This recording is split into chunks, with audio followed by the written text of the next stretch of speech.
pruebas en tu iglesia, en tu trabajo, con tus amistades, como matrimonio, con tus finanzas. Dios prueba el corazón. Y dice Santiago, no se les sorprendan, no se maravillen de que de repente hay muchas pruebas. Y en lugar de que la oposición y las pruebas puedan menguar nuestro ánimo, dice Santiago, ¿verdad? Está probándose nuestra paciencia y nuestra fe. Vean ahora aquí, le damos vuelta a Primera de Pedro, otra vez, capítulo 1. Y dice el versículo 6 y 7, en lo cual vosotros se alegran ahora, aunque un poco de tiempo, si es necesario, tengan que ser afligidos en diversas pruebas, para que sometida a prueba vuestra fe, mucho más preciosa que el oro, o sea, ¿por qué tiene que probar Dios nuestra fe? Porque es lo más valioso que Dios nos ha regalado. Lo más grande que tenemos es la fe. Y si queremos agradar a Dios, lo tenemos que agradar a través de la fe. Porque sin fe es imposible agradar a Dios. Por lo cual tenemos que entender por qué vienen pruebas, por qué me robaron mi coche, por qué tuve este problema con mi esposa, por qué este problema con mis hijos, por qué este problema en la iglesia, por qué este problema en el trabajo, por qué está el mundo ahorita como una olla hirviendo, donde las naciones están a un punto de una conflagración internacional. Aunque sabemos bíblicamente que si explota una guerra en Europa o en el Medio Oriente, no es todavía la tercera guerra mundial. En estos últimos meses, todas las invitaciones que he recibido han sido en radio, en televisión, con iglesias, con alianzas de pastores, para explicarles que esta guerra no es la tercera guerra mundial.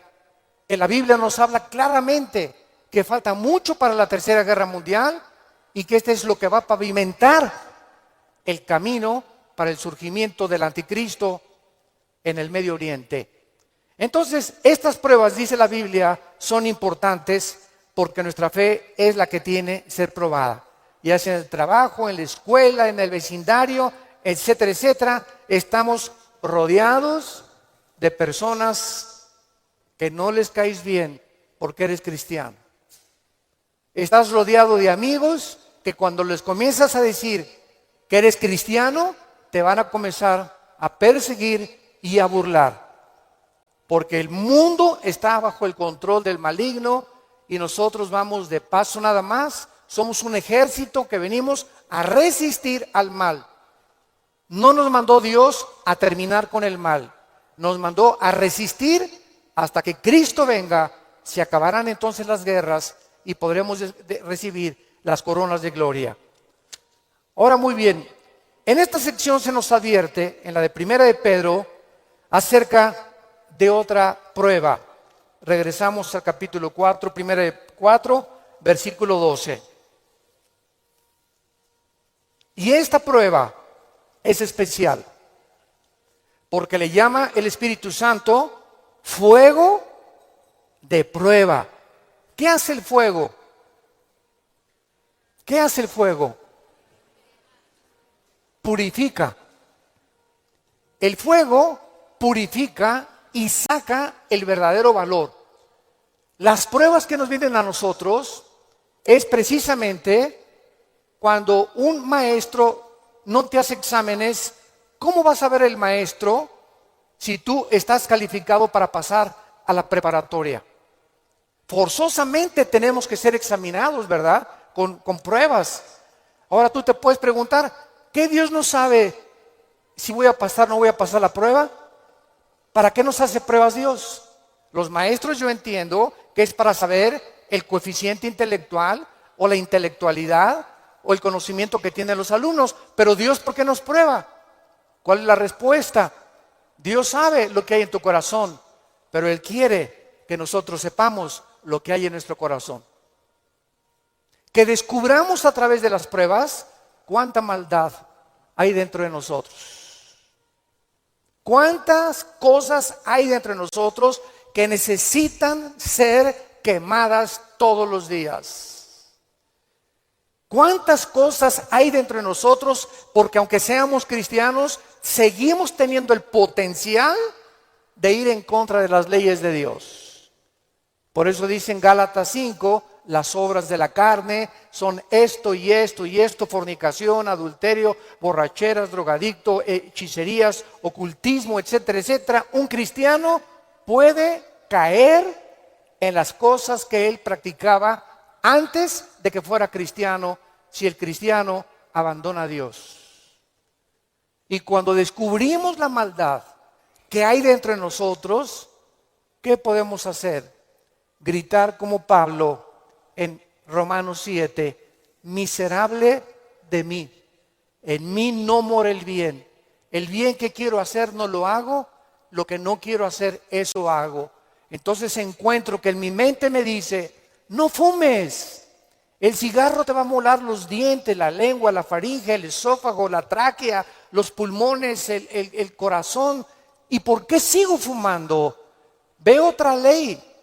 Mi mente me dice, estás mal, pero mi corazón me dice, hazlo. Y mi carne le gana a mi razonamiento. Y entonces Pablo dice, miserable de mí, y dichosos los que han descubierto esto. Oh Dios mío, ¿por qué volví otra vez a prender el canal de la pornografía? Yo no quería ver esa pornografía. ¿Por qué caí ayer con mis amigos y me emborraché la semana pasada? Soy cristiano, ¿por qué lo hice?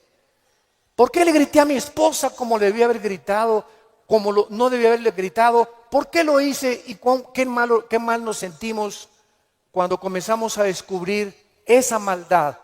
Y qué buen síntoma es que digas, ¿por qué lo hice?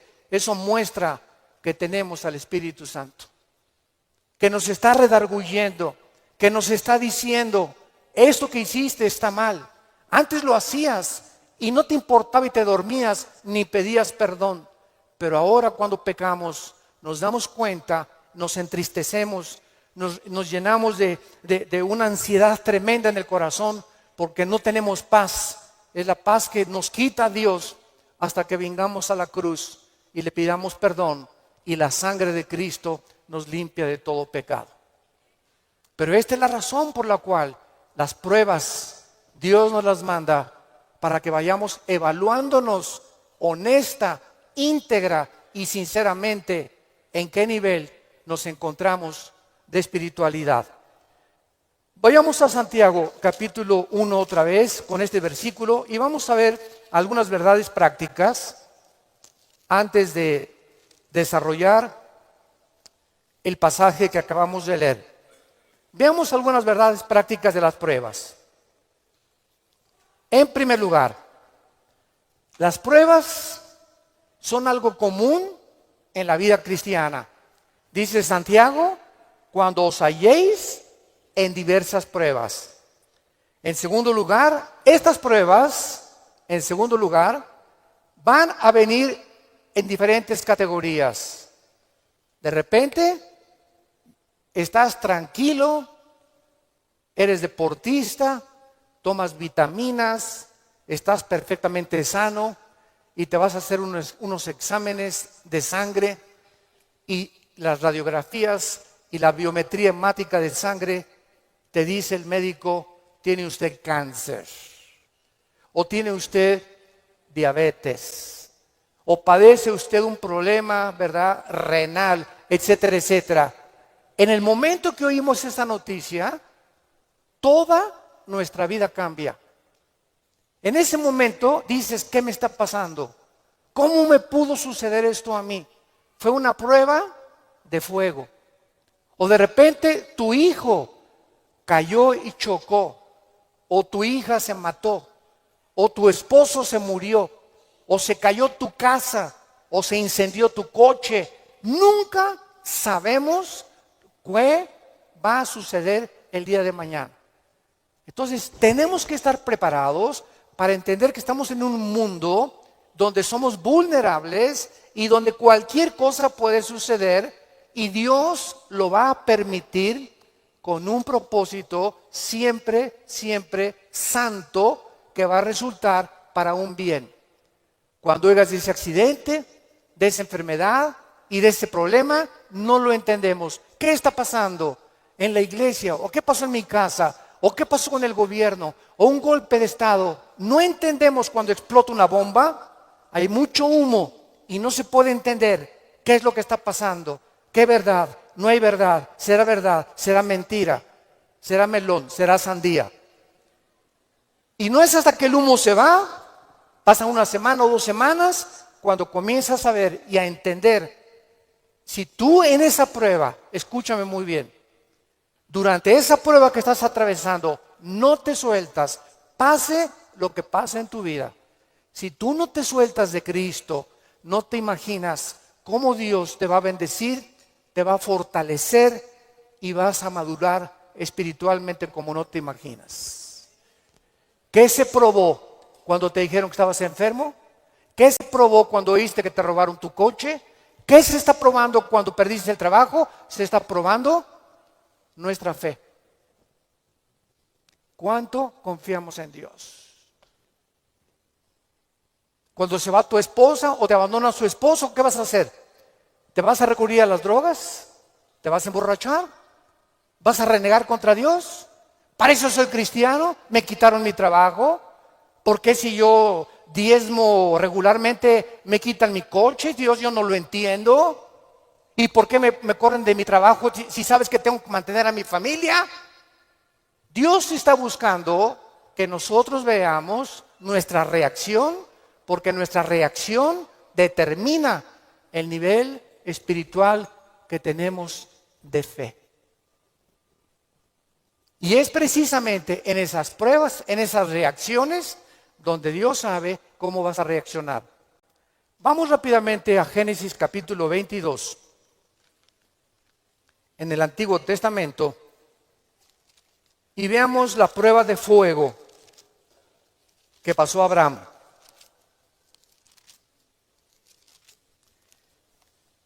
Abraham ya era un hombre maduro.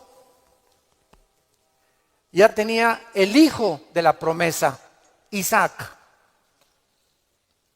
Y a Abraham se le llama en Romanos capítulo 4 el padre de la fe.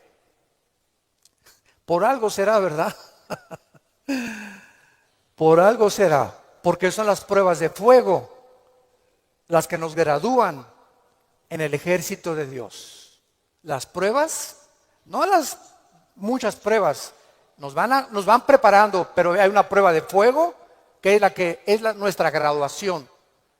Cuando ya Dios se da cuenta que no importa lo que pase en tu vida, nunca te soltarás de Él. Nunca blasfemarás de su nombre, nunca te llenarás de rencor ni de amargura contra nadie. Hayan hecho lo que te hayan hecho o lo que nos hayan hecho, el veneno más grande que nos impide graduarnos es la amargura. Es el veneno más grande de la vida cristiana. Bueno, aquí se encuentra Abraham, capítulo 22 del Génesis, y dice, aconteció después de estas cosas, o sea, estas cosas son todas las pruebas que Abraham había atravesado, que probó Dios a Abraham. Abraham podría decir, ¿otra? Oye, ¿otra, Señor? ¿Es juego? O sea, ¿otra prueba? Pero Adán, quiero decirte una cosa, Abraham. Esta prueba, ¿verdad? No te imaginas, va a ser la bendición más grande para tu vida y para 1000 generaciones después. A los que les interese la palabra prueba en el hebreo, es la palabra nasá, con H al final. Cuando dice probó, es la palabra nasá. Escuchen lo que significa probar en el hebreo. Manifestar el corazón por medio de la presión. No es hasta que la presión viene a nuestras vidas que se sabe lo que tenemos escondido en el corazón. ¿No es cierto? No es bajo la presión donde se prueba el carácter de los hombres. bajo la presión. Dice la Biblia, esto es lo que Dios quería hacer, poner presión en Abraham para darnos un ejemplo a nosotros de cómo reaccionar. ¿Y cuál fue la prueba de fuego que Dios le puso a Abraham? Dame a tu hijo Isaac, versículo 2. Señor, no te oí bien, creo que me está fallando el oído. ¿Qué dijiste? Que me des a tu hijo. Señor, ¿estás bien? ¿No necesitas un mejoral? ¿Me estás hablando? ¿Eres tú? ¿No será un demonio el que me estará hablando? Señor, tú me dijiste que este hijo era el hijo de la promesa, no era Ismael. Tú me prometiste que era Isaac y la semilla de Isaac, el esperma de Isaac, la descendencia de Isaac, donde el Mesías, el Salvador que has prometido, iba a venir. ¿Cómo me lo pides? ¿Y cuál es la respuesta de Isaías 55, 8 y 9? Mis pensamientos no son vuestros pensamientos, y mis caminos no son vuestros caminos, ovejas santas, amadas de Dios. Así como los cielos son más altos que la tierra y mis pensamientos más altos que ustedes, así es como yo tengo que pensar para que ustedes comiencen a entender que yo no pienso como ustedes y que la fe es mantenerte de pie y seguir creyendo aunque no haya explicación inmediata. Señor, no entiendo qué pasó con mi casa, no entiendo por qué perdí el trabajo, no entiendo lo que está pasando, no entiendo esto, no entiendo aquello, pero como dijo Job, aunque tú me matares, seguiré confiando en ti. Y seguiré esperando y sabiendo que cuando se disipe el humo y entienda tus caminos, tienes algo mejor para mi vida. Esa es la fe. ¿Y qué hizo Abraham? No abrió la boca, no discutió. No vemos aquí que se puso al brinco con Dios. Abraham, Isaac, ven hijo mío. Muchachos, los siervos de Abraham, traigan la leña. Y entonces los dejó ahí en el monte a los siervos y agarró a Isaac y comenzaron a subir al monte Moriah. Escuchen, el monte Moriah fue donde Dios no perdonó a su hijo. Dios perdonó a Isaac, pero Dios no perdonó en el mismo monte a su hijo Jesucristo 4000 años después. Y cuando iban camino al monte, le dice Isaac a Abraham: Padre, ¿dónde está el sacrificio? Y Abraham no le dice nada. Dios proveerá.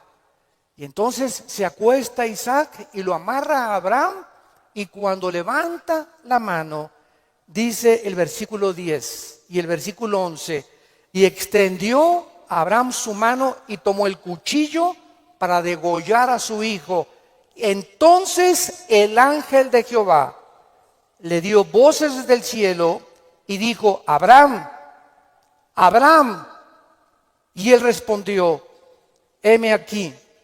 Y dijo: no extiendas tu mano sobre el muchacho, ni le hagas nada, porque ya conozco que temes a Dios, por cuanto no me rehusaste darme a tu hijo. Dios, síganme con cuidado, no estaba buscando el sacrificio de Isaac. Dios estaba buscando el sacrificio de las emociones y los sentimientos de Abraham.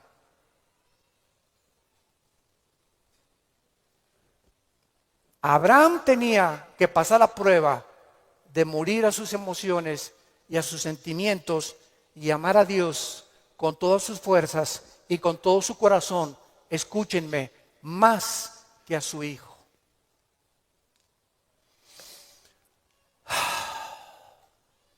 En el Nuevo Testamento se acercaron a Cristo, se los voy a explicar con más detalles, y le dijeron, ¿cuál es el más grande mandamiento? Y contestó Jesucristo, amarás a Dios con todo tu corazón, con todas tus fuerzas y con toda tu alma, y a tu prójimo como a ti mismo. Muy bien, hace algunos años yo le pregunté, orando le pregunté a Dios, porque alguien, ¿verdad?, me metió una idea satánica, un ateo, en un hotel, me acuerdo que se acercó y me dice, oiga, señor Alducin, el Dios que ustedes adoran es un misógeno, es un ególatra, es un Dios que solamente busca a Él, a Él, a Él, que nada más dice, ámame a mí con todo tu corazón, más que a tu esposa, más que a tus hijos. ¿Cómo puede ser esto posible? Me dijo este ateo. ¿Cómo puede usted reconciliar a un Dios que nos diga que lo amemos más a Él que a la propia familia? Y entonces me fui muy confundido. Me comenzó a dar vuelta, porque en ese momento me quedé así, ¿verdad? Le dije, ¿sabe una cosa? Voy a orar y le prometo que voy a buscar una respuesta de Dios. Nadie me había hecho nunca ese ataque a mi fe. Entonces pasó como unas 2 semanas, me puse a orar, ayuné como 2 días buscando esta respuesta y fue tan clara de parte de Dios. Y el Señor me mostró en la Biblia lo siguiente. Mira, hijo, me dice Dios, cuando yo les pido a ustedes, ámenme con todo mi corazón y con toda mi mente, ¿saben por qué se los pido? Porque tu mamá, tu esposa y tus hijos y tu perro Fido y tu cotorro y lo que más amas en tu vida y tu jarrón chino y la casa que tienes y que la amas, todo lo vas a perder y al final de tu vida te vas a quedar solo. Todos nos quedamos solos al final de la vida. Los hijos se tienen que ir, si no se casan, se mueren, la esposa tiene que morir, él tiene que morir, escúchame muy bien. Y si tú tenías todos tus afectos en tu hijo que se fue, o en tu esposo que se fue, o en tu perro que te quitaron, cuando se vaya tu hijo, cuando te quiten a tu esposo, cuando te abandone tu mujer, te vas a hundir porque no tendrás las fuerzas de seguir viviendo. Pero cuando amas a Dios con todo tu corazón y con toda tu alma y pierdes algo por acá y pierdes algo por acá y pierdes esto y por acá, ese amor que tú le tienes a Dios es el que nos sostendrá para seguir viviendo con Él, con las fuerzas de seguirlo amando. Denle gloria a Dios, de verdad.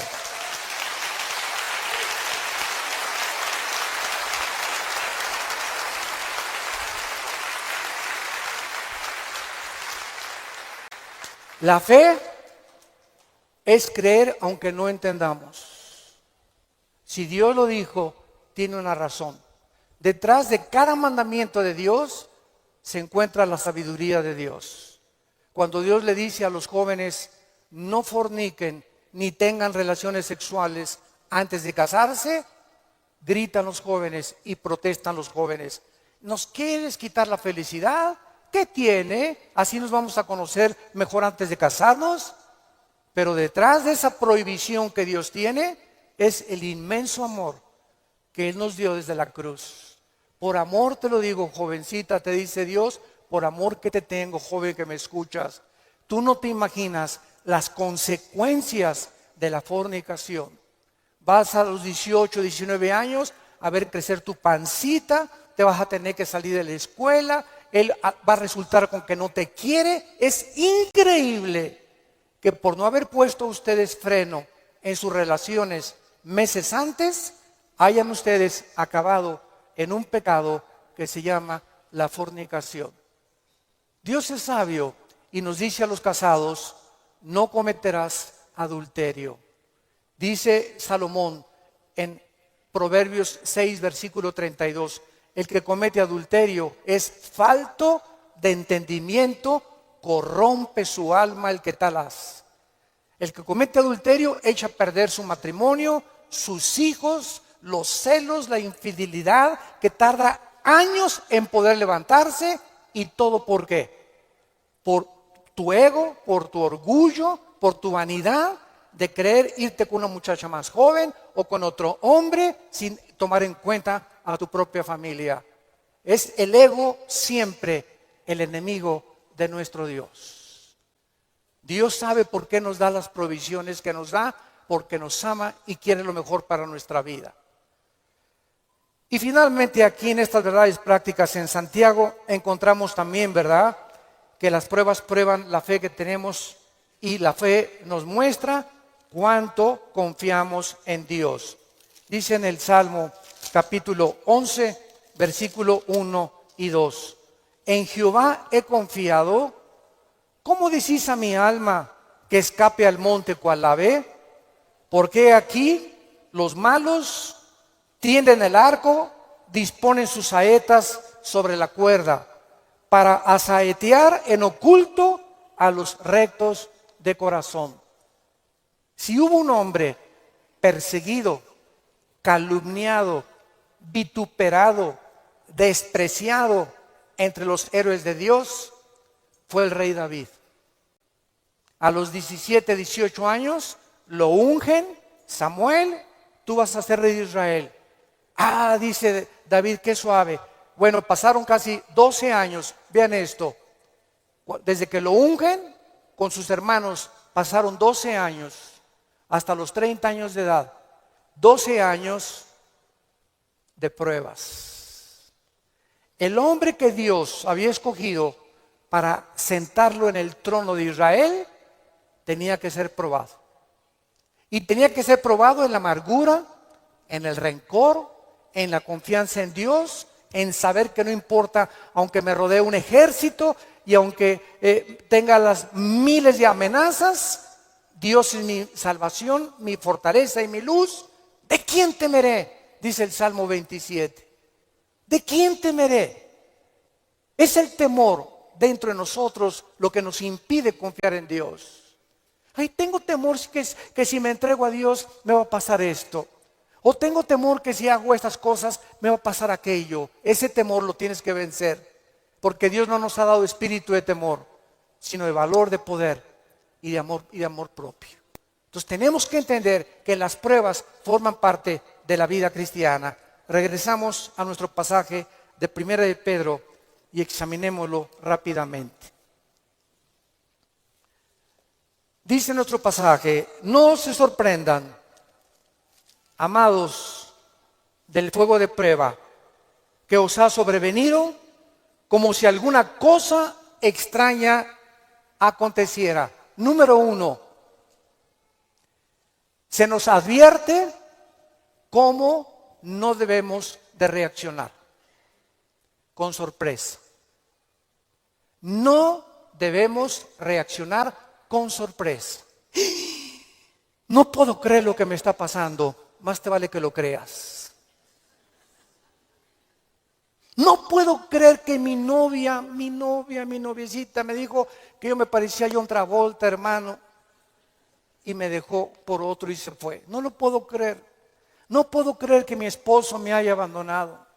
No puedo creer que este negocio haya caído. No puedo creer que yo fui fiel en mi trabajo y me corrieron, hermano, del trabajo. No lo puedo creer. Más te vale que lo sigamos creyendo. No nos sorprendamos, es una prueba. Cualquier cosa que afecte tu vida, tu estabilidad emocional o física, son pruebas. Entendámoslo. Dios es un Dios que nos tiene que probar.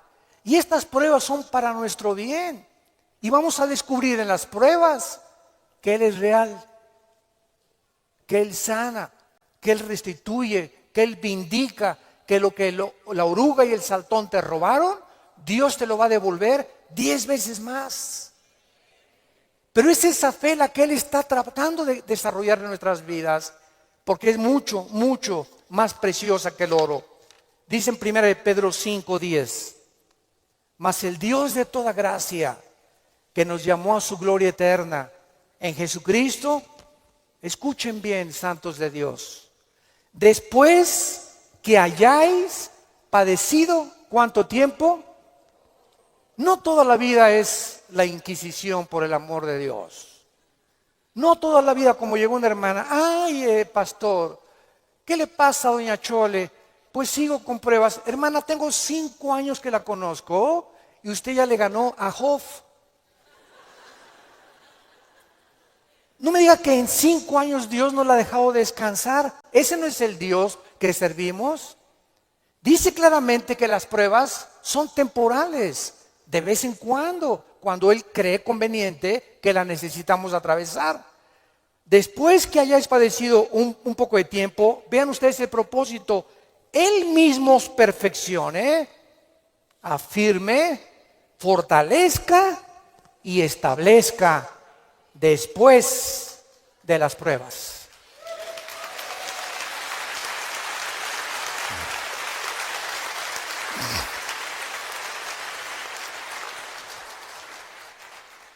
Ahora, veamos lo que tenemos que hacer. Primero de Pedro, en nuestro pasaje capítulo 4, versículo 13. Número 1, se nos manda que cuando te digan, te robaron tu coche, se fue tu esposo, se fue tu esposa, te pasó esto, te pasó aquello, te goces. Cualquiera diría, ¿está usted loco? ¿Está usted loco? ¿Cómo me voy a gozar cuando me dijeron que tengo diabetes? ¿Cómo voy a gozar cuando me robaron la cartera del cristalazo? Hermano, ¿no está viendo cómo estoy? Que tengo aquí un martillo para encontrar al que me rompió el carro. Le voy a dar un martillazo en la cabeza si me lo encuentro. O mi esposo, ¿verdad? Con la cara de cocodrilo. Qué bueno que se fue el cocodrilo y que se fue, ¿verdad? Ten mucho cuidado que tu reacción sea de gozo. Y les voy a explicar lo que se encuentra detrás. Cuando Job llegaron y le dijeron, quemaron tu rancho, tus camellos, tus ovejas, tus vacas y tus hijos. Y estoy seguro, por la clase de esposa que tenía, que si ella se lo hubieran llevado, hubiera estado más contento. Y a propósito, Dios se la dejó a ella.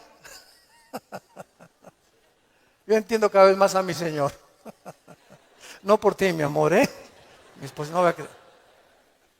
Y entonces la esposa llega, ¿verdad? Y le dice a Job, maldícelo. Maldice a Dios. Y contesta Job y le dice a la esposa, vean la calidad moral y espiritual y de fe que tenía este hombre en Dios. ¿Qué acaso recibiremos de Dios solo lo bueno y no lo malo? Bendito sea el nombre de Dios, porque Él da y Él quita en su soberanía. Qué tremendo, ¿verdad?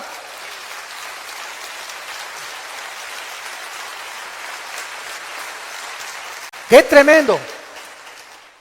Entonces, en ese momento, cuando somos asaltados por dudas y malas noticias, en otras palabras, porque son malas noticias, en ese momento tengamos mucho cuidado de no permitirle a nuestro corazón que nos gobierne la lengua, porque de la abundancia del corazón habla la boca.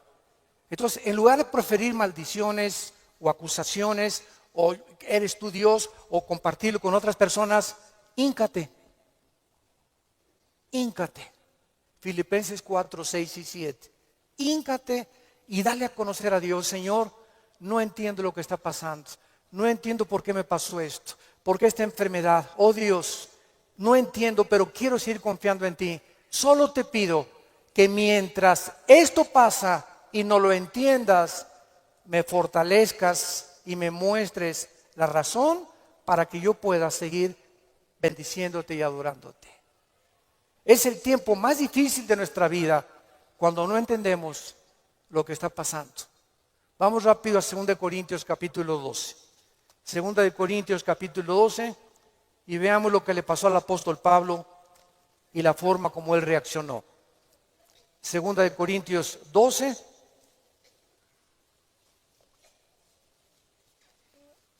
Pablo fue uno de los pocos hombres, junto con Enoc y Elías y el apóstol Juan, que subieron al cielo. En el Nuevo Testamento, Pablo y Juan fueron los dos únicos apóstoles que subieron al cielo sin morir. Fueron sacados de su cuerpo espiritualmente. Y Pablo lo llevó Dios al tercer cielo, donde habita Dios. Y cuando Pablo regresó a la tierra, su espíritu salió de su cuerpo y su espíritu volvió a entrar a su cuerpo. Pablo dice que lo que él oyó allá en el cielo y lo que él vio, no había palabras humanas para poder describirlo.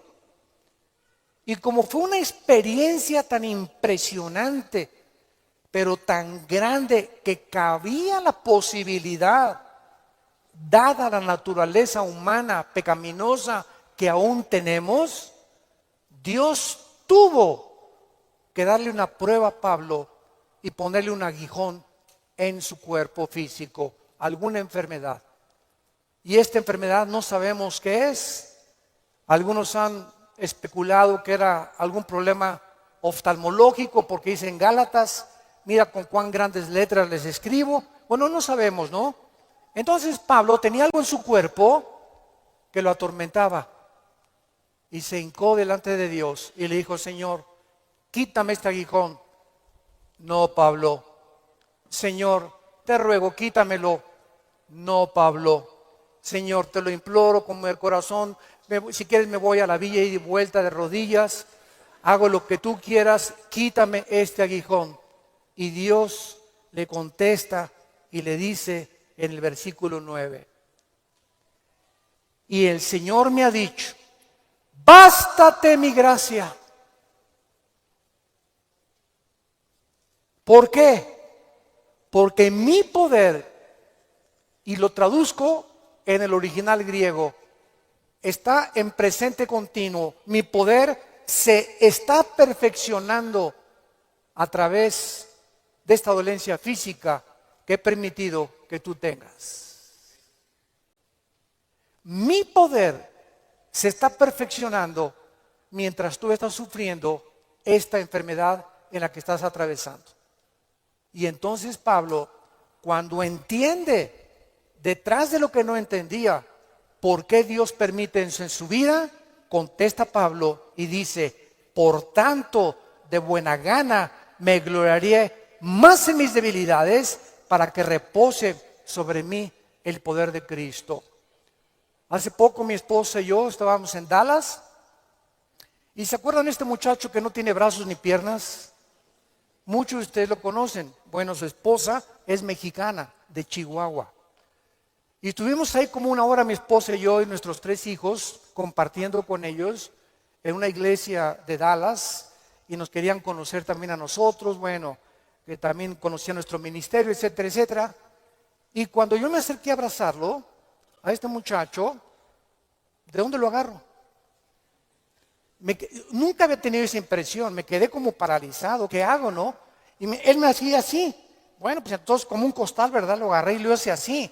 Y me dice, levántame. Y le comencé a hacer así. Y entonces le pregunté y le dije, sinceramente, platicando con él, ¿por qué nos dijiste que quién era feliz? Y entonces en la reunión que él tuvo, le preguntó a la gente, ¿quién de ustedes es feliz? Y muchos que estaban, yo sí o no. Y me dice, yo les quiero contestar algo. Dios permitió que naciera sin brazos y sin piernas para que yo fuera un testimonio que la felicidad no se encuentra en estar completo, sino en tener el poder de Dios viviendo en tu vida.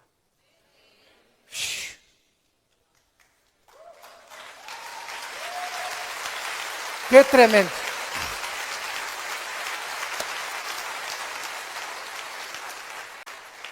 Mi esposa y yo nos bañamos de lágrimas. Tenemos piernas, tenemos brazos, tenemos casa, complex, un carro, lo que sea, nuestros hijos, y estamos descontentos. Teniendo contentamiento, teniendo sustento y abrigo, estamos contentos porque estamos vivos. Nosotros estamos completos y él era más feliz que la mitad de los que fueron a escucharlo. Él riéndose, y era una felicidad, ¿no es cierto, Marta? Un gozo sincero. Él no estaba fingiendo, él estaba lleno del poder de Dios. Y transmitía en sus ojos esa paz, ese contentamiento, esa aceptación. Él dijo que a los 12 años se quiso suicidar porque todavía no había aceptado a Cristo. Y se metió y dice, ¿cómo me suicido? ¿con qué? Ni modo que agarre una pistola y le haga así, ¿verdad? Se metió a la tina del baño y con la boca abrió la llave y se quería morir ahogado. Y cuando estaba el agua subiendo, muchos de ustedes que ya no oído su testimonio, yo lo traigo grabado en mi iPhone, dice que en ese momento dijo, si yo me quito la vida, nunca podré compensarles a mis padres y los haré culpables a mis padres, porque siempre se lamentarán porque yo nací así, y si hay un Dios, nunca conoceré el propósito por el cual permitió que yo naciera sin brazos y sin piernas. Y apagó la llave y le dijo, yo no entiendo, al año se convierte a Jesucristo. Y ha ganado millones de almas. Dios dicen que hay uno entre 15 o 20 millones de seres humanos que nacen así. A este muchacho Dios lo escogió Dios para dar un mensaje al mundo. La felicidad no está en el dinero, ni en tener salud, ni en tener casa, ni en tener vehículos, sino si tú tienes a Jesucristo y la paz de Él que sobrepasa todo entendimiento. ¿Qué es la fe? Con signos de interrogación. Y vamos a tratar de desarrollar este tema que considero que tal vez es de lo más importante que existe elementalmente en la doctrina cristiana para poder comprender qué es la fe. La diferencia entre creer simplemente o la simpleza de la credulidad y la fe bíblica, que son totalmente opuestos. Dice Hebreos 11:6, pero sin fe es imposible. Esta palabra imposible significa que no existe ninguna otra manera de agradar a Dios. Ya sea que cuando yo obedezco el mandamiento, maridos, amen a vuestra esposa, la amo porque por la fe que Dios me ha puesto y me ha dicho que yo tengo que hacerlo. Si mi motivación no es la fe, no sirvo. Cuando yo doy dinero a la obra de Dios, tiene mi motivación que ser por fe, agradando siempre a Dios. Amo a mi esposa porque quiero agradar a Dios. Amo a mi esposo porque quiero agradar a Dios. Doy porque quiero agradar a Dios. Siempre, siempre la fe tiene que estar detrás de nuestras acciones. Y si la fe no está detrás de nuestras acciones, no estamos agradando a Dios. Es imposible. La palabra imposible, insisto, significa que no hay posibilidad alguna de agradar a Dios de otra manera. Fíjense qué importante es esta conferencia. Y a continuación dice el Espíritu Santo, porque es necesario, o es implícito, que el que se acerca a Dios, ¿cómo nos acercamos a Dios? Creyendo que Él existe. Si tú te pones hoy en la mañana a orar, Señor, te pido por mi hija, mira que tiene 3 días que se fue mi hija. Oh, Señor, no tengo trabajo. ¿Tú crees que te estás acercando a Dios con fe? Bueno, primero tranquilízate, cálmate, tómate un chocho tal vez, ¿verdad? Para que te aplaques, pero en un estado emocional donde está, Señor, por favor, etcétera, etcétera, es como si dijeras a Dios, tú no puedes, Señor, contestarme. Estoy lleno de aflicción y tú no puedes realmente contestarme. Pero yo me acerco a Dios y le digo, Padre, te doy gracias porque mi hija está en tus manos. Te doy gracias porque el trabajo que tengo por delante está en tus manos. Y gracias, Padre Santo, porque descargo mi corazón y al levantarnos de la oración, creemos que Dios nos escuchó. Pero si tú te levantas después de orar, con la misma aflicción, con la misma tensión, con el mismo estrés, con la misma ansiedad, vuélvete otra vez a hincar, porque no has agradado a Dios. A través de la oración, cuando nos acercamos a Dios, tenemos con nuestra acción, después de estar en la presencia del Rey, creer que realmente Él nos ha escuchado. Y además hay que creer otra cosa, que Él es galardonador. O sea que Dios nos va a recompensar todo vaso de agua que nosotros demos. Un simple vaso de agua a cualquier persona en el nombre de Jesús. Dios no es olvidador ni deudor para olvidar lo que Él nos tiene que dar, para bien o para mal. Muy bien, vamos pues en el versículo 1 a tratar de encontrar alguna definición que nos ayude a sentar nuestras bases de qué es la fe para comenzar a construir arriba del versículo 1. Es pues la fe, la certeza. La palabra hypostasis, que se tradujo certeza, es sustancia. La fe es una sustancia, es algo real, es una seguridad. ¿De qué cosa? De algo que viene. De algo, no de algo que tienes ya. Porque si lo tienes ya, ya no es fe. Entonces la fe está relacionada con el futuro. Siempre, siempre con algo que no tienes y que viene. Y que tú tienes que estar seguro que viene. No tengo trabajo ahorita, tengo 3 días sin trabajo, 2 semanas sin trabajo, pero Jehová es mi pastor. Como decía mi esposa hace unos momentos, declaro que soy tu hijo, que nada me faltará, yo voy a mantener mi paz, mi hijo se fue, mi hija se fue, no tengo trabajo, pero yo tengo la seguridad, la certeza que aunque no lo tengo ahorita, aunque no veo ahorita a mi hija que se componga, ni mi hijo que se componga, y aunque no veo ahorita prospectos del trabajo, lo creo, lo tengo seguro porque tú lo has dicho. No he visto justo desamparado a su descendencia que mendigue el pan. Yo sé que tú me vas a dar el trabajo, Señor. Yo sé que tú me vas a sacar adelante. ¿Por qué? Porque así lo dice tu palabra.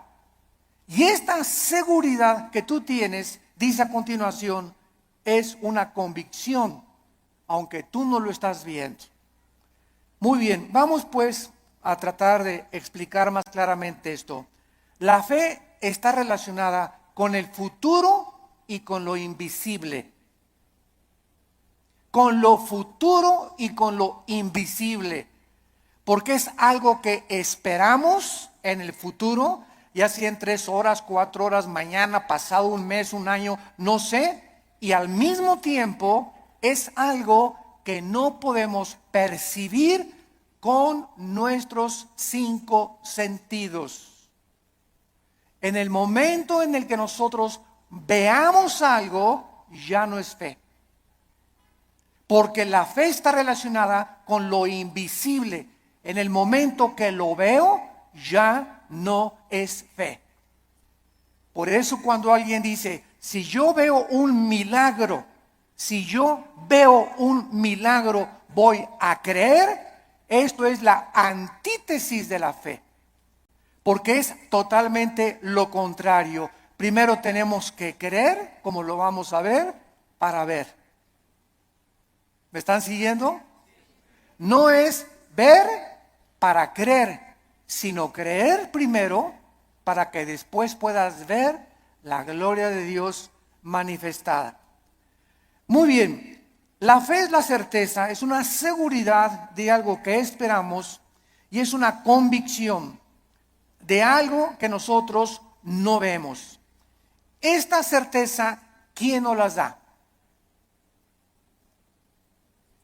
Porque necesitamos una certeza y necesitamos una convicción para que nuestra fe sea sólida y esté basada en un buen fundamento teológico. Esta certeza nos las da la Biblia. Porque solo en la Biblia puedes encontrar las promesas que son futuras para nosotros. Dice Dios, si tú siembras escasamente, recoges escasamente. Si tú siembras abundantemente, recoges abundantemente. Si tú amas a tu esposa como Cristo amó la iglesia, no te imaginas las bendiciones que vendrán sobre tu vida. Si tú no amas a tu esposa como te estoy mandando en la palabra de Dios, las promesas mías que te tengo preparadas, no las vas a poder ver. Porque no has creído. Porque para que puedas ver la bendición en tu matrimonio, para que puedas ver la bendición en tu noviazgo, para que puedas ver la bendición económica en tu vida y en tus negocios, antes tienes que creerle a Dios y poner en práctica o en acción lo que Dios dice en su palabra. Y la convicción, ¿quién nos las da? El Espíritu Santo. Entonces tenemos íntimamente relacionadas a la Biblia con el Espíritu Santo. No podemos jamás divorciar al Espíritu Santo de la Biblia, ni la Biblia del Espíritu Santo, porque el Espíritu Santo es el autor de la palabra de Dios. Entonces necesitamos entender que el Espíritu Santo es un espíritu de santidad, ¿verdad? Es el espíritu de verdad, es el consolador. Entonces, si yo tengo el Espíritu Santo y quiero caminar con el Espíritu Santo y Él es santo, ¿podrán caminar dos juntos si no estuvieran de acuerdo? No, ¿verdad? Para que yo camine con el Espíritu Santo, tiene que haber santidad en mi vida, porque Él es santo y me toma de la mano. Pero el momento en el que yo camino sin santidad o comienzo a caminar en pecado en la vida, inmediatamente rompo mi comunión con el Espíritu Santo. Me suelta. Es tan sensible como una paloma el Espíritu Santo. I'm just me, and you're just you. But somehow, that's everything we need.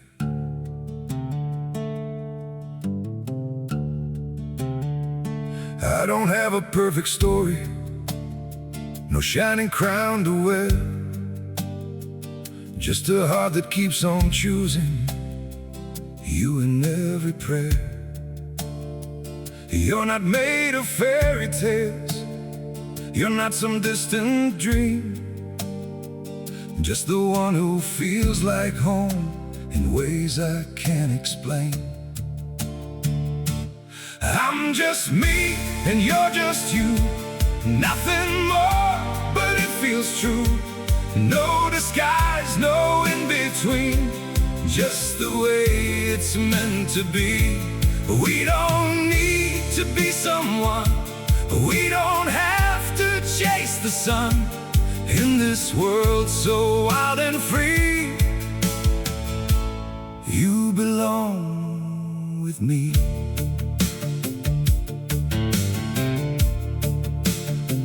We're not written like a story people talk about for years, but in every quiet moment, you're the one I feel so near. I'm just me and you're just you, nothing more, but it feels true. No disguise, no in-between, just the way it's meant to be. We don't need to be someone, we don't have to chase the sun. In this world so wild and free, you belong with me. Maybe we're not perfect, maybe we don't shine, but if you stay beside me, then everything is right. I'm just me and you're just you, still somehow we make it through every road and every sea.